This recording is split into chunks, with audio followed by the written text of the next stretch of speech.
êtes le président directeur général de Transnumérique. Et avant justement de revenir sur votre structure, pouvez-vous vous présenter brièvement aux internautes de Sénéweb, s'il vous plaît? Merci beaucoup à Sénéweb pour cette interview. Je me nomme Moudio Ribari, je suis PDG de Transnumérique. Avant d'être PDG, je suis avant tout un fervent défenseur de la transformation digitale comme levier de catalyse au niveau de la croissance des entreprises africaines. Ayant été issu de la diaspora, pour moi c'était important de give back.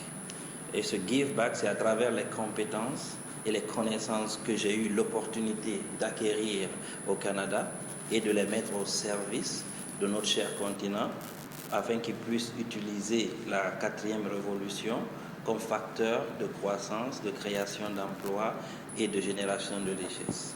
Et justement, en parlant de give back, ce give back se passe plutôt bien avec votre entreprise Transnumérique, parce que sur les 2 dernières années au Sénégal, vous avez remporté à 2 reprises le Partner of the Year Microsoft. Que représente cette distinction? D'abord, je tiens à remercier vraiment mon équipe. C'est grâce à l'équipe que cette distinction a été possible. Et moi, je ne suis qu'un catalyseur. Ce que je dis tout le temps à mes équipes, c'est que je suis un supporter. Je suis là pour les aider à exceller au meilleur de leurs capacités. Donc, c'est vraiment les équipes qui, à partir des valeurs dont nous faisons la promotion, ces valeurs sont la passion. La passion, pour moi, c'est tant que les choses ne sont pas finies, elles ne sont pas finies. Donc, ce n'est pas un travail de 8h à 17h. Juste pour vous donner, on a fait le Fodiga, le lancement de Fodiga. Les équipes ont travaillé d'arrache-pied pendant 1 semaine pour pouvoir finaliser. On n'a pas compté les heures. Ça, pour moi, c'est la passion. On a aussi l'excellence. L'excellence, c'est faire la bonne chose la première fois. Et quand tu fais la bonne chose la première fois, ça crée un sentiment de confiance avec ton interlocuteur et une réciprocité se fait. Okay? La 3e, c'est la diversité. On a plus de 54 pays en Afrique. On a plus de 1000 ethnies. Okay? Cette diversité culturelle, okay, est une richesse. Une diversité technologique, le fait qu'on a des partenaires un peu partout dans le monde qui peuvent mutualiser leurs efforts pour pouvoir avoir un résultat, crée de la valeur. Okay? On a l'innovation. L'innovation, ce n'est pas forcément quelque chose de technique. C'est une approche qui peut apporter une valeur ajoutée. Et à Transnumérique, on est près de nos clients. On les appelle, on va les rendre visite, on leur montre que leurs besoins sont importants et que nous sommes là pour les accompagner. Et la dernière valeur qui est non la moindre, c'est l'intégrité. Pour moi, l'intégrité, c'est le corps de tout ce que nous faisons. Faire ce que l'on dit et dire ce que l'on fait. Et à partir de ça, tout le monde a un même fondement sur lequel naviguer et aller de l'avant. Et c'est ce qui démontre le succès que nous avons aujourd'hui au Sénégal et un peu partout dans le monde. Et pour revenir justement à cette distinction-là, qu'est-ce que ça représente pour vous? Ça représente, disons, le Graal au niveau des partenaires Microsoft. C'est-à-dire qu'au Sénégal aujourd'hui, Transnumérique est la meilleure entreprise en tant que partenaire Microsoft. C'est-à-dire que Microsoft a confiance en nous pour nous référer des projets hautement stratégiques.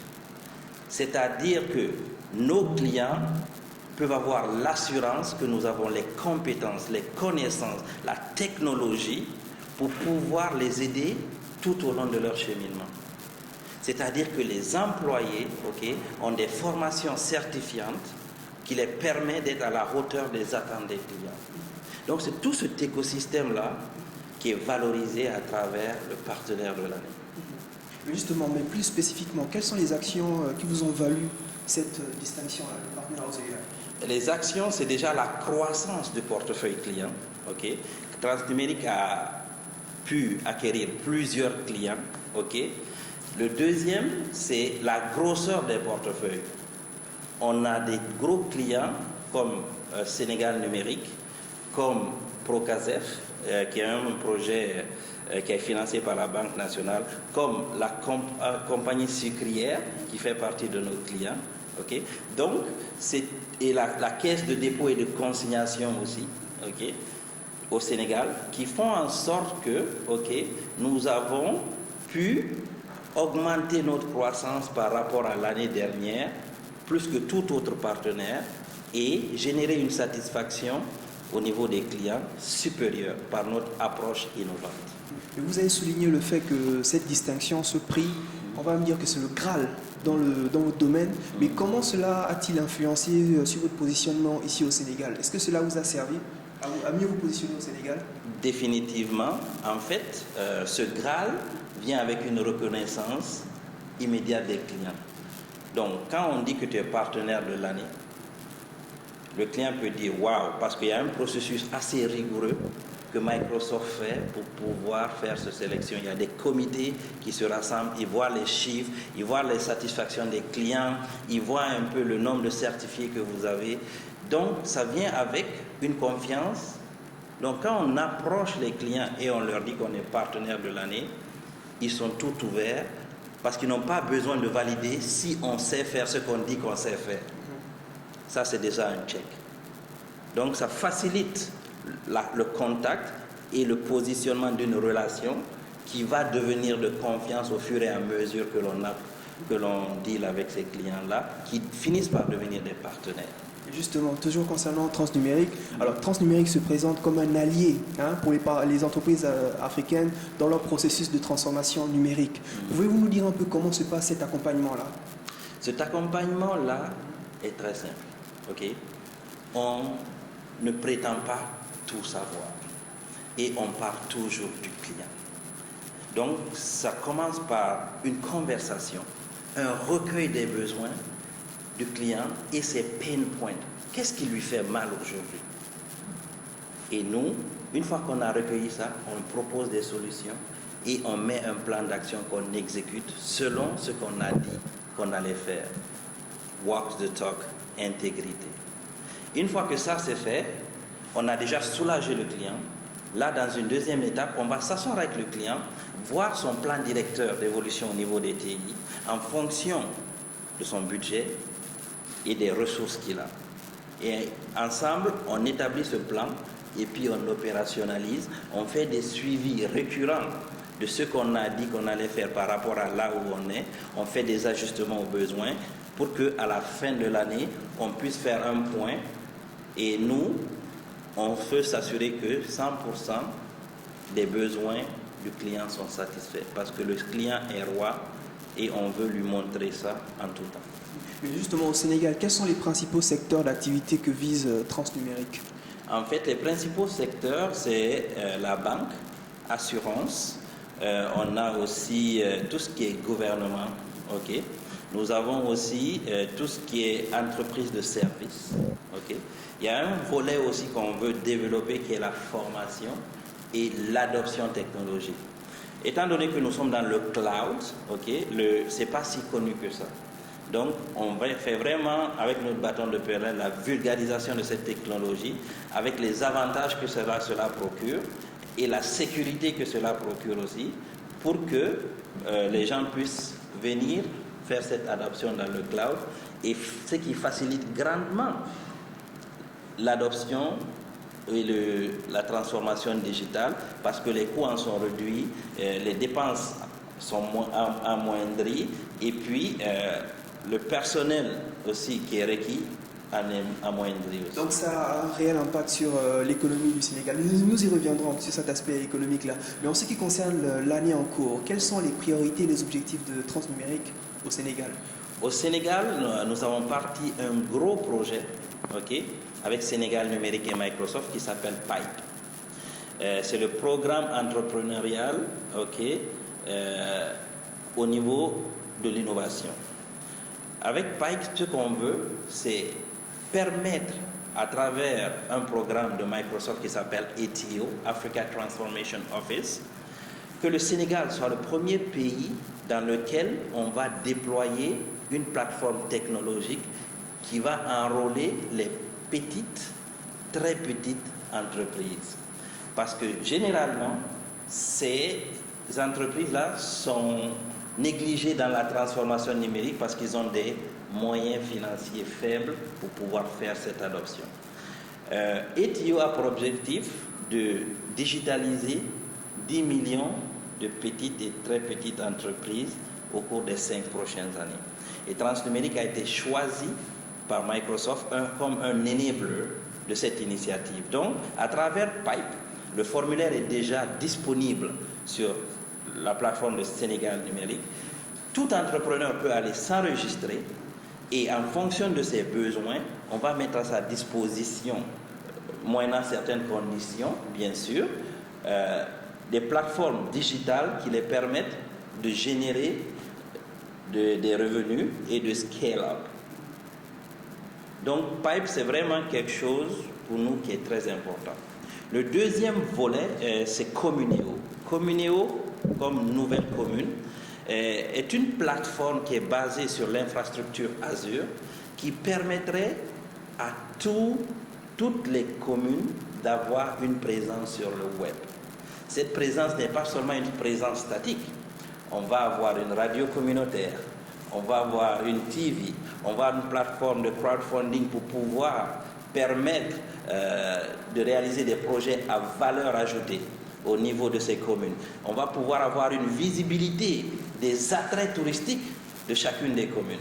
D'ailleurs, hier, nous avons lancé le FODIGA, qui est le forum du digital de Gandiaï au Sine Saloum, qui va normalement se passer le 27 et le 28 juillet à Gandiaï, et qui rassemblerait normalement les 114 mairies du Sine Saloum, où on va justement permettre à ces mairies-là de pouvoir adopter cette technologie-là, et aussi les écoles, qui sont dans le secteur, de pouvoir mettre à profit leurs étudiants, comme l'ICEP de Diamniadio ou l'université numérique de Cheikh Anta Diop, de pouvoir concevoir, co-construire ces plateformes-là et les maintenir par la suite. Et le tout sera hébergé dans le data center de Sénégal numérique. Aussi, Sénégal numérique se positionne avec les Sénégal Services dans les 45 départements comme un endroit où ces personnes peuvent venir aussi, pouvoir avoir l'aide nécessaire à pouvoir embarquer. Et tout ça avec la collaboration du maire de Gandiaï, M. Papsongue Diop, et puis le cabinet erratique. Et ça aussi, c'est vraiment quelque chose de déterminant dans la mesure où on va au cœur. On parle pas de la capitale, on va dans les villages pour pouvoir justement enlever ce dysfonctionnement, parce que la majeure partie du temps, les capitales sont mieux nanties au niveau du numérique que les villages, et que tout le monde puisse en profiter. Donc réduire cette fracture numérique que l'on dit.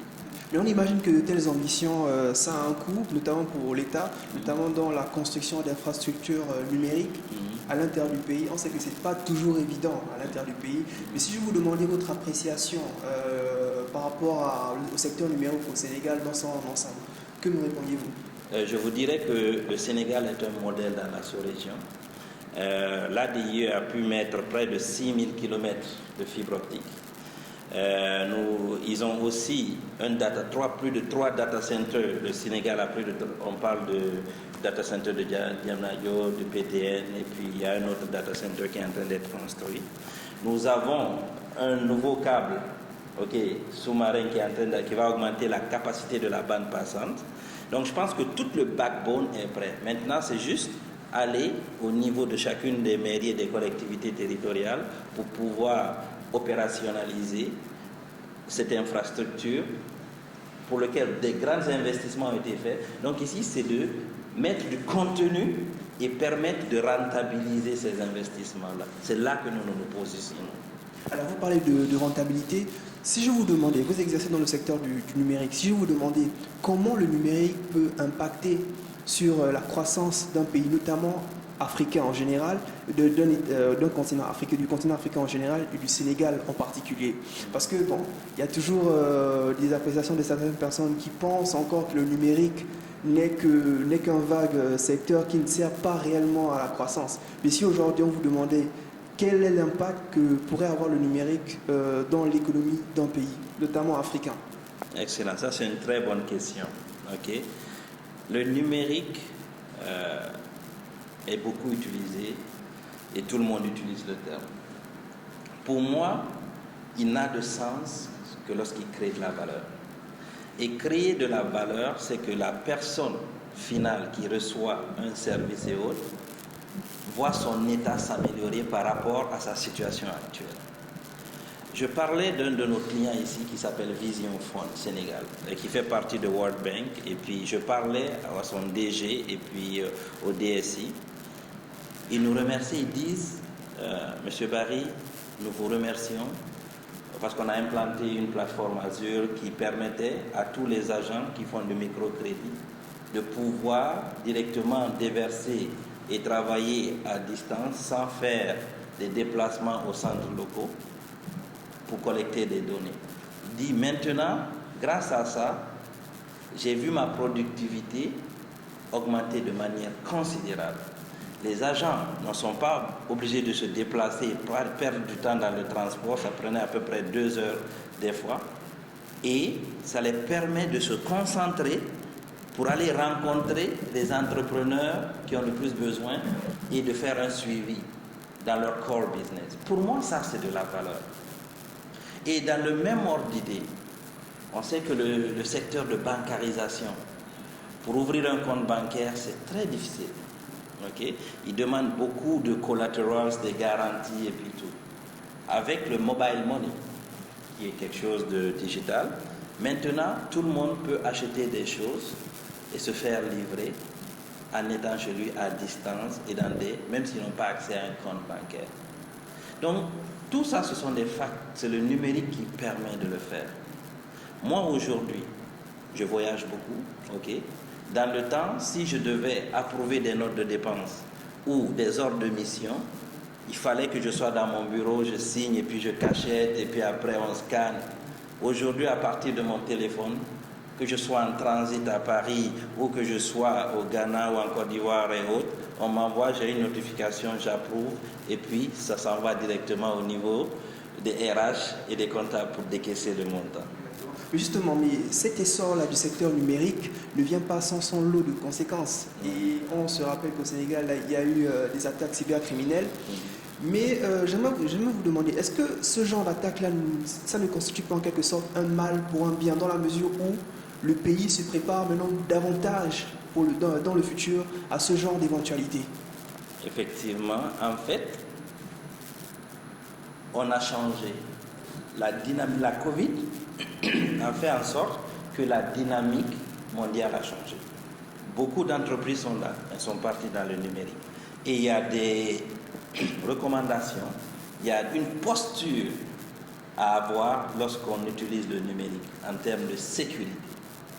Donc, ceci étant dit, lorsqu'on est là, il est très important d'avoir une politique de sécurité, d'avoir les bons outils, d'avoir ce qu'on appelle un SOC, un Security Operations Center, qui te dit à chaque fois où est-ce que combien de risques, combien d'attaques et puis tout, et préparer. Il y a le Security, ok, CSO, ok, le Security Officer qui prend de plus en plus d'impact, et c'est des nouveaux rôles, des nouveaux métiers, et oui, c'est un bien pour un mal parce que ça conscientise. Heureusement que ça a été contenu et puis, disons, les sites web du gouvernement sont revenus en ligne juste après 2 heures. Alors, M. Modi Bouribari, on a remarqué que le continent africain a subi de nombreuses attaques cybercriminelles ces dernières années. Quelles en sont les causes selon vous? Je dirais que c'est une des causes. Je ne peux pas dire toutes les causes. C'est certainement le niveau de maturité au niveau de la transformation digitale. Parce que qui dit niveau de maturité parle de politique de sécurité, parle de gestion proactive des données, parle de monter en compétences pour pouvoir, de manière proactive, répondre à des attaques. Et donc, l'Afrique, avec la Covid, est allée. La Covid a permis de faire un bond d'à peu près 10 ans en termes d'adoption. Et ça vient avec ses défis. Donc, il faut rattraper toute l'infrastructure, la connaissance et tout que cela affecte. Et là, présentement, c'est l'Eldorado pour les pirates parce qu'ils savent que c'est encore une zone inconnue. Raison pour laquelle les entreprises comme Transnumérique accompagnent les entreprises pour augmenter ce niveau de maturité, se protéger et profiter pleinement de leur transformation digitale. Et justement, dernière question, là ça va concerner les services, parce qu'on a longuement parlé des projets.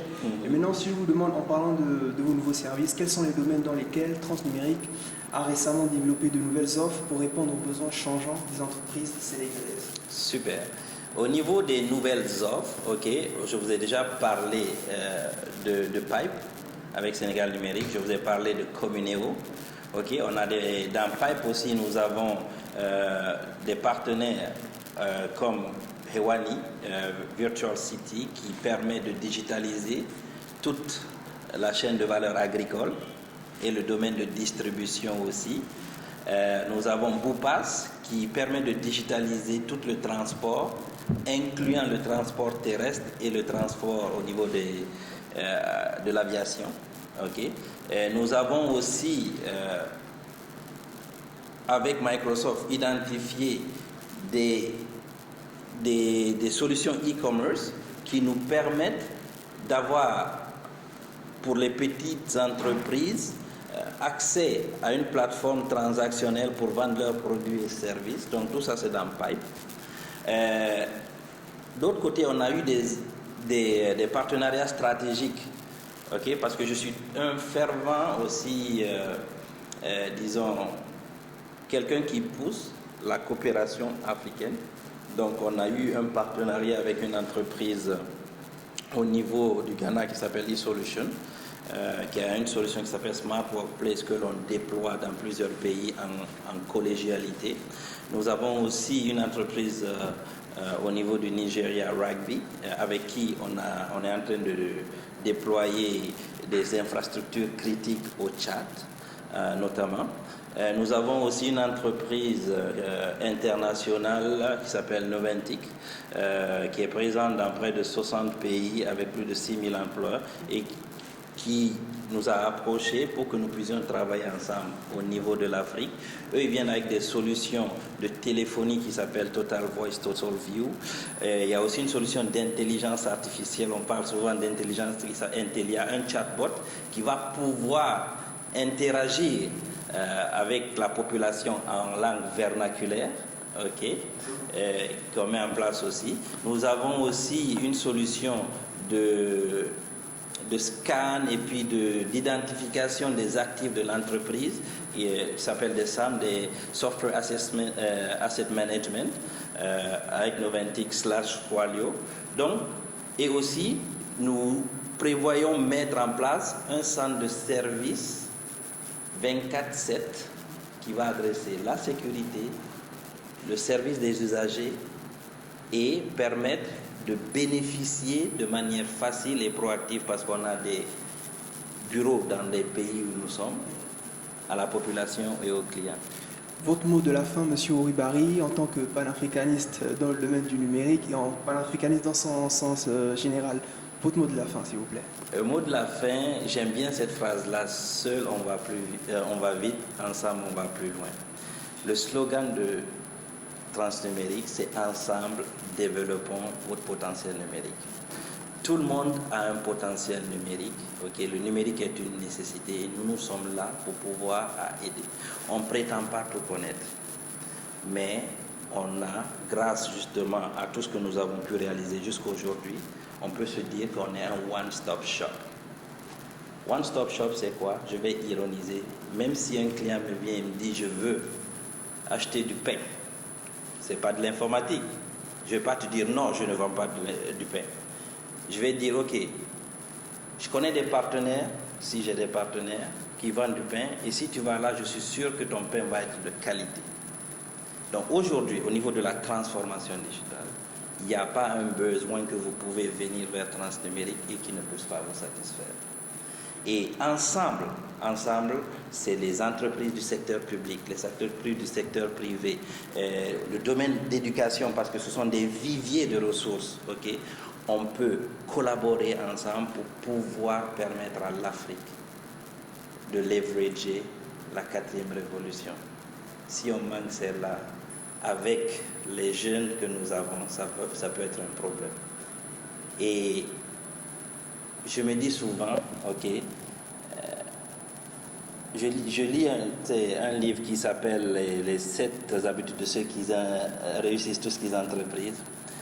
Et une des habitudes, c'est begin with the end in mind. Commencer par le début en tête.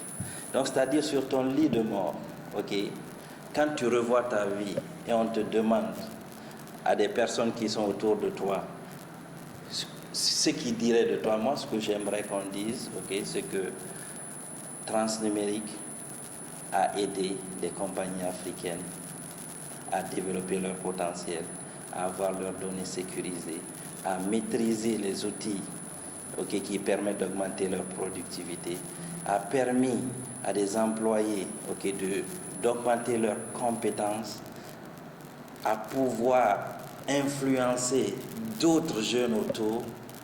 C'est ce que j'aimerais qu'on puisse dire.